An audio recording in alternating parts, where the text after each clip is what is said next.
გამარჯობათ. ანეკდოტი მოვისმინე. ვიღაც ყვება, კაცმა მაწყენინაო. როგორ ეკითხებიან? ასე მითხრა ბავშვი ვითხარო. ისე მეწყინა, კინაღამ ვარდისფერი პონიდან გადმოვარდიო. არსებობს თუ არა ეშმაკი? სამწუხაროდ არსებობს. უფალმა თქვა, რომ ისინი არსებობენ. ფიქრობენ, მოქმედებენ. ბევრი ისეთი რამის გაკეთება შეუძლიათ, რაზეც ადამიანს წარმოდგენაც არ აქვს.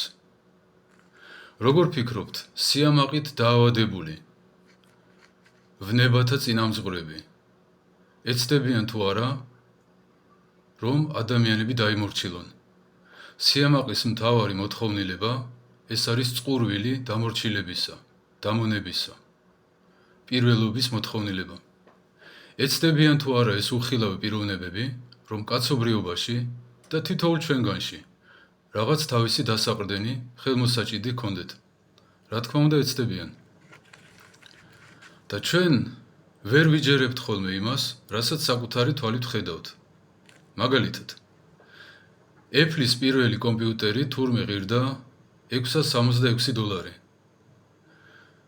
ტვინის მიკროჩიპის პატენტის ნომერია 060606.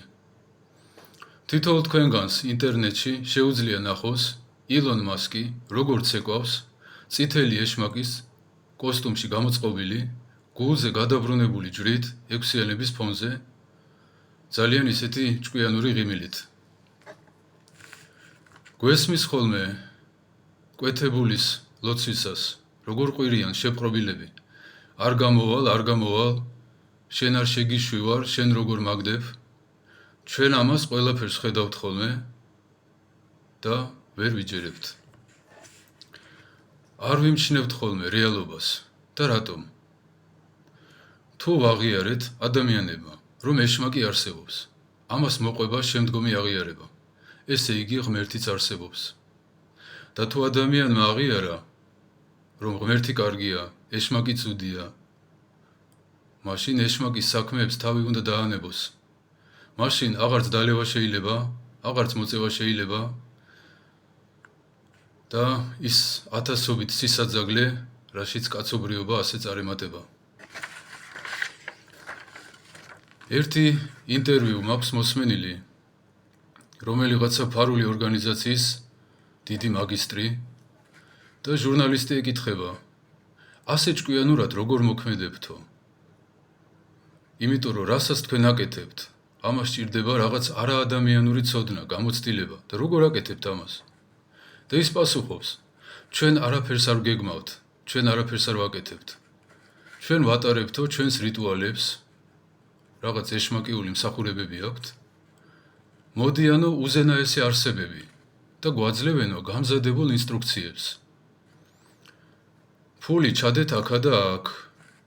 ესა და ეს კაცი დანიშნეთ ამ და ამ თანამდებობაზე. და ჩვენ ამასო უბრალოდ ვასრულებთ. და ის უზენაესი არსებებიო, მერე ყველაფერში გვეხმარებიან. ყველგან მიმდინარეობს რაღაც ფარული, უხილავი ომი, ერთი შეხედვით ქაოსური და ერთმანეთთან დაუკავშირებელი მოვლენები, რომლის შედეგიც არის ქრისტიანობის ლიკვიდაცია პლანეტაზე და ქრისტიანობის იმიტაციის ჩანაცვლება, აი ვითომ ქრისტიანები. ის რაც დღეს ირანში ხდება, ეს ერთმნიშვნელოვნად უკავშირდება ერთი მსოფლიო სახელმწიფოს შექმნას და იმ ეშმაკ ადამიანის მსოფლიოს ასპარეზზე გამოჩენას, რომელსაც მრავალი ცრუ მორწმუნე დღეს ისრაელში სულ მოუთქმელად ელოდება და თავის მასიახს, ანუ მესიას უწოდებს, ანუ ანტიქრისტეს. მხოლოდ მადლი ღმერთის ენერგია აკავებს ანტიქრისტეს გამოჩენას და თუ ქრისტიანობის ლიკვიდაცია მოხდება პლანეტაზე, ან უკიდურესი შემცირება, მაშინ მათ იმედი აქვთ, რომ უკვე უფლება ექნებათ, რომ თავისი წარმომადგენელი ყავდეთ ამ სამყაროში. პატერიკში არის ასეთი მონათხრობი. ღმერთი აჩვენებს ერთ მოღვაწეს ეშმაკთა კრებას. მოვიდაო ერთი ეშმაკი და იქებს თავს, თავისი მეთაურის წინაშე, რომ აი ჩხუბი მოაწყო ქორწილში და სიძე მოკლეს. ეშმაკთა მთავარმაო სცემა და გააგდო, რომ უარგისი ხარო, მეტი ვერაფერი გააფუჭე. მოდისო მეორე ეშმაკი და ამბობს, რომ ზღვაზე ღელვა მოაწყო და გემი ჩაიძირა და ამდენი ადამიანი დაიხრჩო. ეშმაკთა მთავარმაო სცემა და გააგდო, რომ უარგისი ხარ. და მოვიდა მესამე ეშმაკიო და მოვიტანა ამბავი, რომ 40 წლიანი ბრძოლის შემდეგ ბერი წაიყვანა მეძავთან. და ამანო სიხარული გამოიწვია ეშმაკებში. და ჩვენ გგონია ხოლმე, რომ ის დიდი და მცირე შეშლილობები, რაც ჩვენ გარშემო ხდება დაუსრულებლად. და თან ეს გრადუსი დუღილისა მუდმივად იმატებს ხოლმე. ჩვენ გონია ხოლმე, რომ ეს თავისთავად ხდება.